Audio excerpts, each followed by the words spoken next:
Hallelujah, ದೇವರಿಗೆ ಸ್ತೋತ್ರ. ಮತ್ತೊಂದು ಶ್ರೇಷ್ಠವಾದ ಪುನರುತ್ಥಾನದ ದಿನವನ್ನು ದೇವರು ನಮಗೆ ಅನುಗ್ರಹಿಸಿದ್ದಾರೆ. ಪ್ರತಿ ಭಾನುವಾರ ದೇವರ ಆಲಯಕ್ಕೆ ಹೋಗುವಂಥದ್ದು, ದೇವರ ಮಕ್ಕಳೊಂದಿಗೆ ಆರಾಧಿಸುವುದು ನಮಗೆ ಎಷ್ಟೋ ಮೇಲುಕರವಾಗಿದೆ. ಅದಕ್ಕಿಂತ ಮುಂಚಿತವಾಗಿ ವೈಯಕ್ತಿಕವಾಗಿ ದೇವರೊಂದಿಗೆ ಮಾತಾಡಿಕೊಳ್ಳೋದು, ವೈಯಕ್ತಿಕವಾಗಿ ದೇವರ ಸಂದೇಶವನ್ನು, ಈ ದಿನಕ್ಕೋಸ್ಕರ ದೇವರು ನಮಗೋಸ್ಕರ ಕೂಡಿಟ್ಟಿರುವಂತಹ ಆತನ ಪ್ರಣಾಳಿಕೆಗಳನ್ನು, ಆತನ ಉದ್ದೇಶಗಳನ್ನು ಅರಿತುಕೊಳ್ಳುವುದು ಎಷ್ಟೋ ಅವಶ್ಯಕವಲ್ಲವೋ? ಬನ್ನಿ ಆತನ ವಾಕ್ಯವನ್ನು ಅನ್ವೇಷಿಸೋಣ. ಪ್ರಾರ್ಥನೆ. ಪರಿಶುದ್ಧ ದೇವರೇ, ನಿಮಗೆ ವಂದನೆಗಳು. ನಿಮ್ಮ ವಾಕ್ಯದಲ್ಲಿ ನಾವು ಹುಡುಕುವ ಹಾಗೆ ಸಿಗುವ ಧನನಿಧಿಗಳು, ಸತ್ಯಗಳನ್ನು, ನಮ್ಮ ಹೃದಯಕ್ಕೆ ಅವಶ್ಯಕವಾದ ವಿಷಯಗಳನ್ನು ಶೇಖರಿಸಿಕೊಳ್ಳುವಂತೆ ನಮಗೆ ಮನಸ್ಸನ್ನು ಮತ್ತು ಅವುಗಳನ್ನು ಶೇಖರಿಸಿಟ್ಟುಕೊಳ್ಳಲು ನಮಗೆ ಸಹಾಯ ಮಾಡಿರೆಂದು ಕ್ರಿಸ್ತನ ನಾಮದಲ್ಲಿ ಬೇಡುತ್ತೇವೆ ತಂದೆಯೇ, ಆಮೇನ್. ದೇವರಿಗೆ ಸ್ತೋತ್ರ. ವಾಕ್ಯ ಧ್ಯಾನಕ್ಕೆ ಹೋಗೋಣ. ಯಾವ ಸ್ಥಳದಿಂದ ನೀವು ವೀಕ್ಷಿಸುತ್ತಾ ಇದ್ದೀರೆಂದು ದಯವಿಟ್ಟು ಲೈವ್ ಚಾಟ್ಗೆ ಬಂದು ನಿಮ್ಮ ಹೆಸರು ಟೈಪ್ ಮಾಡಿ. ನಿಮಗೋಸ್ಕರ ನಾವು ಯಾವಾಗಲೂ ಪ್ರಾರ್ಥಿಸುತ್ತಾ ಇದ್ದೇವೆ. ನೀವು ಆಧ್ಯಾತ್ಮಿಕವಾಗಿ ಬಲ ಹೊಂದಬೇಕೆಂದು, ಎಲ್ಲ ವಿಷಯಗಳಲ್ಲಿ ನೀವು ಅಭಿವೃದ್ಧಿಯಾಗಬೇಕೆಂದು ದೇವರ ಸನ್ನಿಧಿಯಲ್ಲಿ ನಿಮಗೋಸ್ಕರ ವಿಜ್ಞಾಪಿಸುತ್ತಿದ್ದೇವೆ. ನಮ್ಮ ದೇವರು ಶ್ರೇಷ್ಠನಾದ ದೇವರೆಂದು ಅರಿತುಕೊಳ್ಳೋಣ. ನಮ್ಮ ಅನುದಿನದ ಅನುಭವದಲ್ಲಿ ಗುರುತಿಸಿಕೊಳ್ಳೋಣ. ಅನೇಕರು ಮೇಲನ್ನು ಹೊಂದುತ್ತಿದ್ದಾರೆಂದು ತಿಳಿಯಪಡಿಸುತ್ತಿದ್ದಾರೆ. ಮತ್ತೆ ಭಾನುವಾರ ಆರಾಧನೆಗೆ ಹೋಗಲು ಸಿದ್ಧರಾಗುತ್ತಾ ಇದ್ದೀರಾ? ಇಲ್ಲವೇ ಈಗಾಗಲೇ ಸಭೆಗೆ ಹೊರಟಿದ್ದೀರಾ? ಒಂದು ವೇಳೆ ಸಭೆಗೆ ಹೋಗುವ ಸಮಯ ಆಗಿರುವುದಾದರೆ ದಯವಿಟ್ಟು ಹೋಗಿ. ತಿರುಗಿ ಬಂದ ಮೇಲೆ ಈ ಅನುದಿನದ ಧ್ಯಾನ ಮತ್ತೆ ವೀಕ್ಷಿಸಬಹುದು.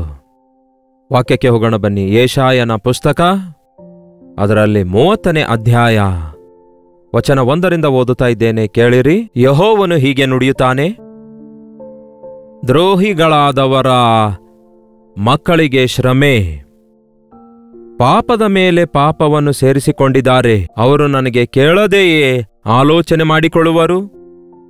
ನನ್ನ ಆತ್ಮ ಪ್ರೇರೇಪಿಸದಿದ್ದರೂ ಸಹ ಉಪಾಯ ಮಾಡಿಕೊಳ್ಳುವರು. ನಮ್ಮಲ್ಲಿ ಬಹಳಷ್ಟು ಜನರಿಗೆ ಭವಿಷ್ಯದ ಕುರಿತು ತಿಳಿದುಕೊಳ್ಳಬೇಕೆಂಬ ಆಸೆ ಇದೆ. ನಿಮಗಿಲ್ಲವೋ? ಇದೆಯಲ್ಲವೇ? ಕರ್ತನನ್ನು ಅರಿಯದವರಾದರೂ ಭವಿಷ್ಯದ ಕುರಿತು ತಿಳಿದುಕೊಳ್ಳುವುದಕ್ಕಾಗಿ ಜ್ಯೋತಿಷ್ಯರ ಬಳಿಗೆ ಹೋಗ್ತಾರೆ. ಈಗ ನ್ಯೂಮರಾಲಜಿ ಬಂದಿದೆ, ಕಂಪ್ಯೂಟರ್ ಜ್ಯೋತಿಷ್ಯ ಬಂದಿದೆ, ಹೌದಲ್ಲವೇ? ಹೇಗಾದರೂ ಮಾಡಿ ನಮಗೇನು ಜರುಗಲಿಕ್ಕಿದೆ ಎಂದು ತಿಳಿದುಕೊಳ್ಳುವ ಆಸೆ ಇರುತ್ತೆ.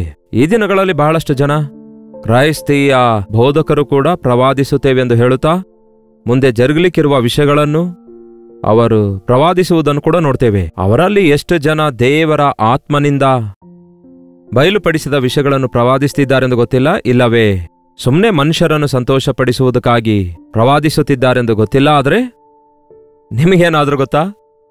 ನೋಡಿರಿ, ದೇವರು ನಮಗೆ ನೇರವಾಗಿ ಮಾತಾಡಲು ಆಶಿಸುತ್ತಾರೆ. ಆ ಕಾಲದಲ್ಲಿ ದೇವರು ತನ್ನ ಪ್ರವಾದಿಗಳ ಮೂಲಕ ತನ್ನ ಚಿತ್ತ ಬಯಲ್ಪಡಿಸಿದ್ರು. ಈ ದಿನಗಳಲ್ಲಿ ಕೂಡ ಕೆಲವೊಂದು ಸಾರಿ ನಮ್ಮ ಹೃದಯ ದೇವರೊಂದಿಗೆ ಸರಿಯಾಗಿಲ್ಲದಿರುವಾಗ ದೇವರು ತನ್ನ ಸೇವಕರ ಮೂಲಕ ನಮ್ಮನ್ನು ಎಚ್ಚರಿಸುತ್ತಾರೆ. ದಾವೀದನು ದೇವರೊಂದಿಗೆ ಮಾತಾಡಿಕೊಂಡ ಅನುಭವಗಳಿವೆ. ದೇವರೊಂದಿಗೆ ಯಾವಾಗಲೂ ಸಮಯ ಕಳೆಯುತ್ತಾ ಇದ್ದ. ಆದರೆ ಅವನು ತಪ್ಪು ಮಾಡಿದಾಗ, ಬೆತ್ಷೆಬಳೊಂದಿಗೆ ಪಾಪ ಮಾಡಿದಾಗ ದೇವರೊಂದಿಗೆ ಅವನು ಹೊಂದಿಕೊಂಡಿರುವ ಕನೆಕ್ಷನ್ ಕಟ್ಟಾಯಿತು. ದೇವರ ಸ್ವರ ಅವನು ಕೇಳಿಸಿಕೊಳ್ಳಲಿಕ್ಕಾಗಲಿಲ್ಲ. ಅದಕ್ಕಾಗಿಯೇ ದೇವರು ನಾತಾನನು ಎಂಬ ಪ್ರವಾದಿಯನ್ನು ಕಳುಹಿಸಿ ದಾವೀದನ ತಪ್ಪನ್ನು ತಿದ್ದುತ್ತಾರೆ. ಕೆಲವೊಂದು ಸಾರಿ ನಾವು ದೇವರೊಂದಿಗಿರುವ ಕನೆಕ್ಷನ್ ಕಟ್ ಮಾಡಿಕೊಳ್ತೇವೆ. ಕಾರಣ ನಮ್ಮ ಸ್ವಂತ ಚಿತ್ತ ಮಾಡುವುದರಿಂದ, ಇಲ್ಲವೇ ನಾವು ದೇವರಿಗೆ ಕೇಳಲಾರದೆಯೇ, ಆಲೋಚಿಸಲಾರದೆಯೇ ನಾವು ಕೆಲಸ ಪ್ರಾರಂಭಿಸುವಾಗ ದೇವರಿಗೆ ವಿರುದ್ಧವಾಗಿ ಹೋಗುವವರಾಗಿರ್ತೇವೆ. ದೇವರಿಗೆ ಅನುಕೂಲವಾಗಿ ನಡೆಯುವಾಗ ಆತನು ನಮ್ಮೊಂದಿಗಿರುತ್ತಾನೆ ಹೊರತು, ನೀವು ಆತನಿಗೆ ಪ್ರತಿಕೂಲವಾಗಿ ಪ್ರವರ್ತಿಸುತ್ತಿರುವಾಗ, ದೇವರಿಗೆ ಇಷ್ಟವಿಲ್ಲದ ಮಾರ್ಗದಲ್ಲಿ ನೀವು ಹೋಗುತ್ತಿರುವಾಗ ಆತನು ಹೇಗೆ ನಿಮ್ಮ ಹಿಂದೆ ಬರ್ತಾನೆ? ಸೈತಾನನ ಆಲೋಚನೆಗೆ ಅವಕಾಶ ಕೊಟ್ಟಾಗ ಅವುಗಳನ್ನು ದೇವರು ನಿಮ್ಮ ವಿಷಯದಲ್ಲಿ ಹೇಗೆ ನೆರವೇರಿಸ್ತಾರೆ? ಸೈತಾನನ ಮಾರ್ಗದಲ್ಲಿ ನೀವು ನಡೆಯುವುದಕ್ಕಾಗಿ, ಲೋಕದ ಮಾರ್ಗದಲ್ಲಿ ನೀವು ನಡೆಯಲು ಇಷ್ಟಪಟ್ಟಾಗ ಯೇಸು ನಮ್ಮೊಂದಿಗೆ ಬರೋದಿಲ್ವಲ್ಲ? ಅದಕ್ಕೆ ವಾಕ್ಯ ಹೇಳ್ತದೆ, ನನ್ನನ್ನು ಕೇಳಲಾರದೆ ಆಲೋಚನೆ ಮಾಡುವರು, ನನ್ನ ಆತ್ಮನ ಪ್ರೇರೇಪಣೆ ಇಲ್ಲದೆ ಉಪಾಯ ಮಾಡಿಕೊಳ್ಳುವರು. ಇದು ಒಂದು ಹಂತಕ್ಕೆ ಬಂದಾಗ ನಾವು ಬಹಳ ಅನುಭವ ಸಂಪಾದಿಸಿದ್ದೇವೆ. ಈ ವಿಷಯದಲ್ಲಿ ದೇವರಿಗೆ ಕೇಳುವ ಅಗತ್ಯವಿಲ್ಲ, ಪ್ರಾರ್ಥಿಸುವ ಅಗತ್ಯವಿಲ್ಲ. ದೈವಸೇವಕರ ಸಲಹೆ ಅಗತ್ಯವಿಲ್ಲ, ನಮಗೆ ಯಾರು ಹೇಳುವ ಅಗತ್ಯವಿಲ್ಲ ಎಂಬುದಾಗಿ ನಾವು ಸ್ವಂತ ಆಲೋಚನೆಯನ್ನು ತೆಗೆದುಕೊಂಡು ನಮ್ಮ ಆಲೋಚನೆಗಳಿಗೆ ಅನುಕೂಲವಾದವರ ಬಳಿಗೆಯೇ ಹೋಗುತ್ತೇವೆ. ಹೌದಲ್ಲವೇ? ಈ ದಿನಗಳಲ್ಲಿ ನಮ್ಮ ಮಕ್ಕಳಿಗೂ ಕೂಡ ಗೊತ್ತು ಪ್ರಿಯರೇ, ತಂದೆಗೆ ಯಾವುದು ಕೇಳಿದ್ರೆ ಕೊಡ್ತಾನೆ, ಯಾವುದು ಕೇಳಿದ್ರೆ ಕೊಡೋದಿಲ್ಲವೆಂದು. ಅಮ್ಮ ಯಾವುದನ್ನು ಕೇಳಿದ್ರೆ ಓಕೆ ಅನ್ನುತ್ತಾಳೆ, ಯಾವುದನ್ನು ಕೇಳಿದ್ರೆ ನೋ ಅನ್ನುತ್ತಾಳೆ ಎಂದು ಮಕ್ಕಳಿಗೆ ಗೊತ್ತಿಲ್ಲವೋ? ಹಾಗಾಗಿ ಮಕ್ಕಳೇನ್ ಮಾಡ್ತಾರೆ? ಬೇಡ ಅನ್ನುತ್ತಾರೆ ಎಂದಿರುವುದನ್ನು ಅವರು ಕೇಳಲಾರದೆ ಇರ್ತಾರೆ, ಬೇಡಿಕೊಳ್ಳಲಾರದೆ ಇರ್ತಾರೆ. ಇಲ್ಲವೇ ತಂದೆ ಬೇಡ ಅಂದ್ರೆ ತಾಯಿಗೆ ಅವರು ಹೇಳಿ ಹೋಗ್ತಾರೆ, ಅಮ್ಮ ಬೇಡ ಅಂದ್ರೆ ಅಪ್ಪನ ಬಳಿಗೆ ಹೋಗಿ ಹೇಳ್ತಾರೆ, ಇಲ್ಲವೇ ಮನೆಯಲ್ಲಿ ತಾತ ಆಗಲಿ ಅಜ್ಜಿ ಆಗಲಿ ಇದ್ರೆ ಅವರ ಮುಖಾಂತರ ಹೇಳಿಸ್ತಾರೆ. ಅದೇ ರೀತಿಯಾಗಿ ದೇವರ ಬಳಿಗೆ ಹೋಗಿ ಆತನ ಚಿತ್ತವನ್ನು ತಿಳಿದುಕೊಳ್ಳಲು ಆಸೆ ಇಲ್ಲದವರು ತಮ್ಮ ಹೃದಯದಲ್ಲಿ ನಿರ್ಣಯಿಸಿರುವ ನಿರ್ಣಯಗಳ ನಿಮಿತ್ತ ಅವುಗಳಿಗೆ ಅನುಕೂಲವಾಗಿ ಸಲಹೆ ಕೊಡುವವರ ಬಳಿಗೆ ಹೋಗಲು ಪ್ರಯತ್ನಿಸುತ್ತಾರೆ. ಹಾಗೆ ಮಾಡಿ ಅಪಾಯದಲ್ಲಿ ಸಿಕ್ಕಾಕೊಳ್ತಾರೆ. ನಾವು ದೇವರ ಆಲೋಚನೆ ಕೇಳಬೇಕೆಂದಿರುವಾಗ ನಾವು ನಮ್ಮ ಮನಸ್ಸನ್ನು ಖಾಲಿ ಮಾಡಿಕೊಂಡ ಹೊರತು ದೇವರು ನಮಗೆ ತನ್ನ ಆಲೋಚನೆ ಹೇಳೋದಿಲ್ಲ.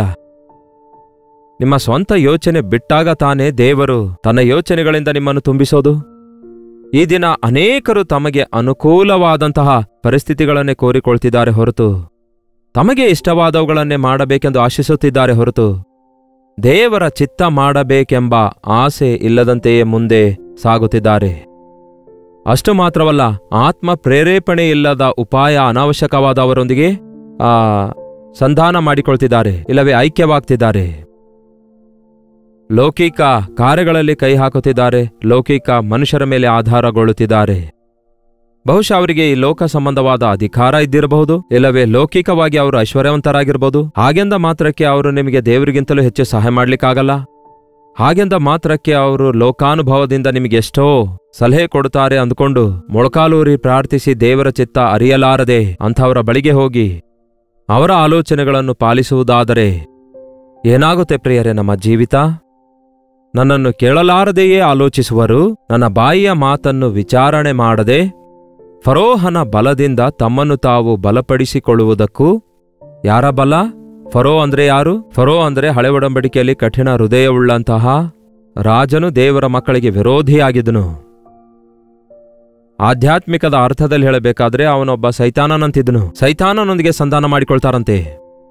ಹೌದು, ಸೈತಾನನು ಆಸೆ ತೋರಿಸುತ್ತಾನೆ, ಸೈತಾನನು ದೇವರಂತೆ ಪ್ರವರ್ತಿಸುತ್ತಾನೆ, ನಮ್ಮನ್ನು ಮರುಳುಗೊಳಿಸುತ್ತಾನೆ, ಮೋಸಗೊಳಿಸುತ್ತಾನೆ ಎನ್ನುವಂಥದ್ದು ಬಹಳಷ್ಟು ಜನ ಗುರುತಿಸುತ್ತಾ ಇಲ್ಲ. ಕೆಲವರಿಗೆ ಸೈತಾನನ ಮಾತುಗಳು ಸಿಹಿಯಾಗಿರುವಂತೆ ಕಾಣಿಸ್ತವೆ, ಆದರೆ ಅವು ವಿಷಭರಿತವಾದಂತಹ ಒಂದು ಪದಾರ್ಥದಲ್ಲಿ ಜೇನುತುಪ್ಪ ಹೊಯ್ದ ರೀತಿಯಲ್ಲಿ ಮೇಲೆ ಸಿಹಿಯಾಗಿದ್ರೂ ಒಳಗಡೆ ವಿಷ ಇದೆ ಎಂಬ ಸಂಗತಿ ಗುರುತಿಸೋದಿಲ್ಲ.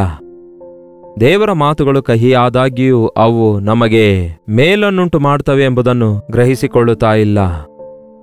ಐಗುಪ್ತ್ಯದ ಫರೋಹನ ಬಲದ ಮೇಲೆ ಆಧಾರಗೊಳ್ತಾ ಇದ್ದಾರೆ, ಐಗುಪ್ತ್ಯದ ನೆರಳನ್ನು ಆಶ್ರಯಿಸಿಕೊಳ್ತಿದ್ದಾರಂತೆ.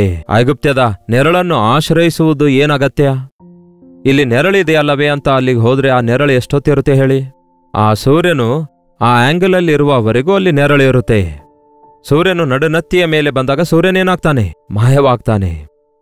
ನಾವು ಆಶ್ರಯಿಸಬೇಕಾದಾಗ ಅಂತಹ ಮನುಷ್ಯರನ್ನು ಆಶ್ರಯಿಸುತ್ತಿದ್ದೇವೆ, ಅಂತಹ ಪರಿಸ್ಥಿತಿಗಳನ್ನು ಆಶ್ರಯಿಸಬೇಕೆಂದು ನೋಡ್ತಿದ್ದೇವೆ, ಆಶ್ರಯಿಸಲು ಪ್ರಯತ್ನಿಸುತ್ತಿದ್ದೇವೆ. ಆದರೆ ಅವು ತಾತ್ಕಾಲಿಕವಾದ ಸಂಗತಿಗಳೆಂದು ಗುರುತಿಸುತ್ತಾ ಇಲ್ಲ.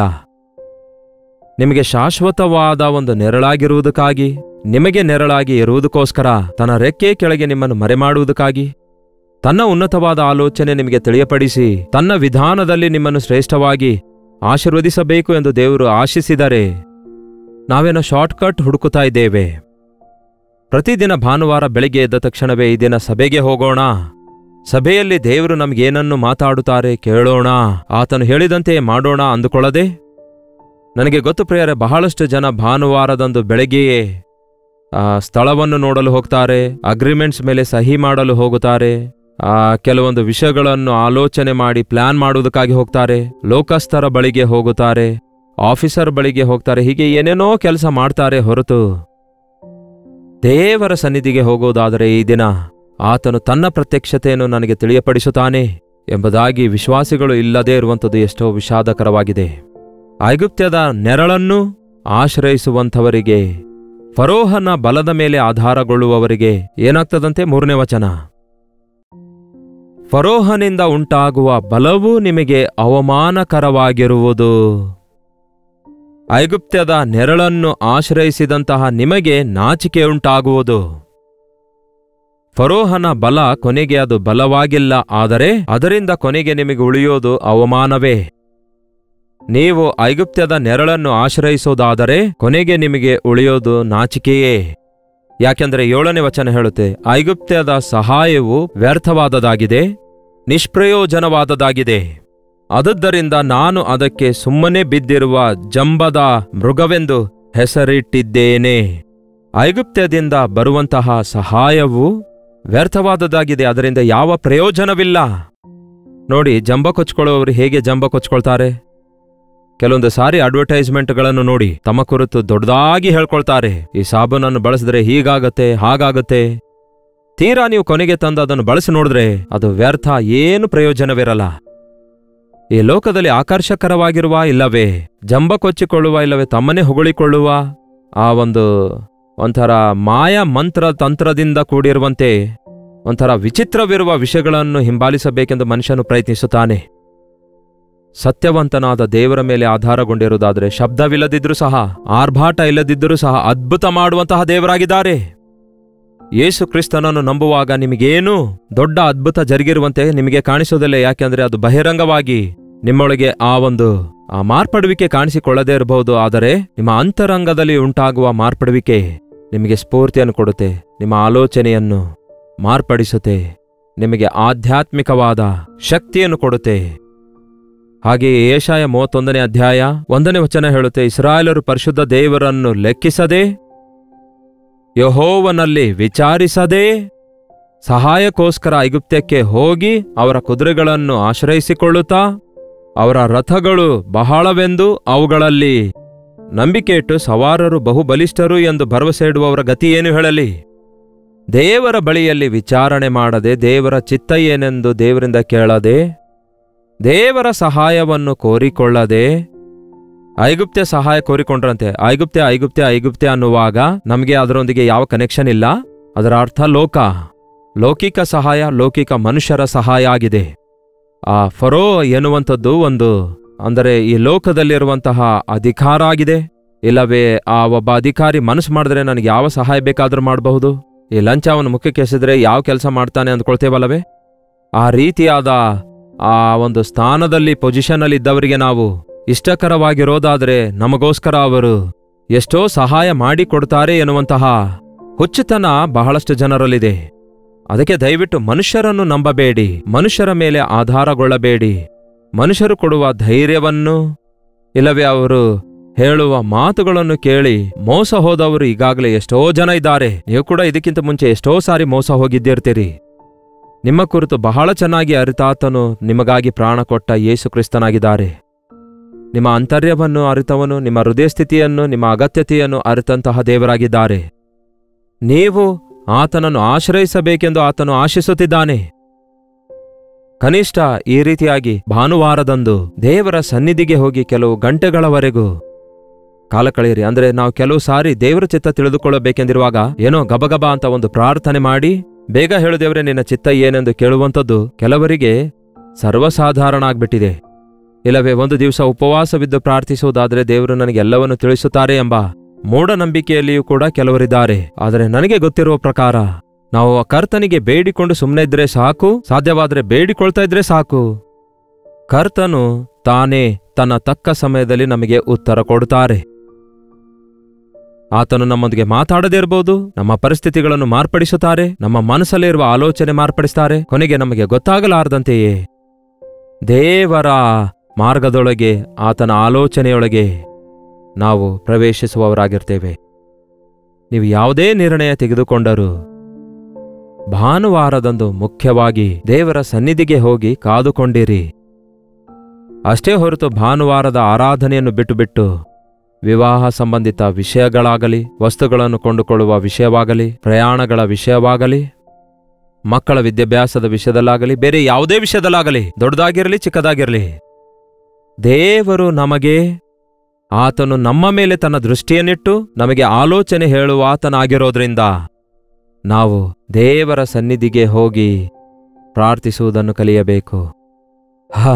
ಸಭೆಯಲ್ಲಿ ಈ ಹಾಡುವುದನ್ನೇ ಬಿಟ್ಟಿದ್ದಾರೆ. ಯೆಹೋವನೇ ನನ್ನ ಬಲ, ಯೆಹೋವನೇ ನನ್ನ ಬಲ ಎಂಬ ಹಾಡು ನಿಮಗೆ ಗೊತ್ತಲ್ಲವೋ? ಯೆಹೋವನೇ ನಮ್ಮ ಬಲ. ಆತನು ನಮ್ಮ ಕಾಲನ್ನು ಜಿಂಕೆಯ ಕಾಲನ್ನಾಗಿ ಮಾಡುತ್ತಾನೆ. ಆತನೇ ನಮಗೆ ಬೆಳಕು. ನಮ್ಮ ಶತ್ರುಗಳ ಮುಂದೆ ನಮ್ಮನ್ನು ಹೆಚ್ಚಿಸುವವನು ಆತನೇ. ಹೌದು ಪ್ರಿಯರೇ, ದೇವರ ಮೇಲೆ ನಂಬಿಕೆ ಇಟ್ಟಂತಹ ಯಾರೊಬ್ಬರೂ ಸಹ ಎಂದಿಗೂ ನಷ್ಟ ಹೋಗೋದಿಲ್ಲ. ಮನುಷ್ಯರನ್ನು ನಂಬಿ ಮೋಸ ಹೋಗಬಹುದೇನೋ, ನಷ್ಟ ಹೋಗಬಹುದೇನೋ, ನಾಶನವಾಗಿ ಹೋಗಬಹುದೇನೋ. ಆದರೆ ನಾವು ಎಷ್ಟೋ ಜನರಾಗಿ ಕೇಳ್ತಿದ್ದೇವೆ, ಕಣ್ಣಾರೆ ಕಾಣ್ತಿದ್ದೇವೆ. ನಮ್ಮಷ್ಟಕ್ಕೆ ನಾವು ಕೂಡ ಈಗಾಗಲೇ ಅನೇಕ ಸಾರಿ ಮನುಷ್ಯರನ್ನು ನಂಬಿ ನಷ್ಟ ಹೋಗಿದ್ದೇವೆ. ದೇವರ ಆಲೋಚನೆ ಕೇಳೋಣ. ಆತನಿಗಿರುವ ಮತ್ತೊಂದು ಹೆಸರು ಆಲೋಚನಾಕರ್ತನು. ಆತನು ನಮಗೆ ತನ್ನ ಆಲೋಚನೆಗಳನ್ನು ತಿಳಿಯಪಡಿಸಿ ತನ್ನ ಚಿತ್ತವನ್ನು ನಮಗೆ, ತನ್ನ ಜೊತೆ ಇರುವಿಕೆ ನಮಗನುಗ್ರಹಿಸಿ ನಮಗೆ ಜಯ ಕೊಡಲು ಸಿದ್ಧನಾಗಿದ್ದಾರೆ. ಬನ್ನಿ ಪ್ರಾರ್ಥಿಸೋಣ. ಪರಿಶುದ್ಧನೇ, ಪ್ರೀತಿಯುಳ್ಳ ತಂದೆಯೇ, ಈ ಸಂದೇಶ ಯಾರ್ಯಾರು ಯಾವ ಸ್ಥಳದಿಂದ ವೀಕ್ಷಿಸುತ್ತಿದ್ದಾರೆಂದು ನಿಮಗೆ ಗೊತ್ತಿದೆ ದೇವರೇ. ಎಷ್ಟೋ ಸಾರಿ ಮನುಷ್ಯರ ಮಾತು ಕೇಳಿ ಮೋಸ ಹೋಗ್ತಿದ್ದೇವೆ. ಆದರೆ ದೇವರ ಮಾತನ್ನು ನಂಬಿ ನಂಬಿಕೆಯಿಂದ ಅದ್ಭುತಗಳನ್ನು ನಾವು ನೋಡ್ಲಿಕ್ಕಾಗ್ತಾ ಇಲ್ವಲ್ಲ? ಲೋಕವನ್ನು ನಂಬಿದವರಾಗಿ ಅಂತ್ಯದಲ್ಲಿ ಏನೂ ಇಲ್ಲದವರಾಗಿ ಮಾರ್ಪಡುತ್ತಿದ್ದೇವಲ್ಲವೇ? ಯೇಸುವನ್ನು ನಂಬಿದವರು ಧನ್ಯರೆಂದು ಗುರುತಿಸ್ಲಿಕ್ಕಾಗ್ತಾ ಇಲ್ಲವಲ್ಲವೇ?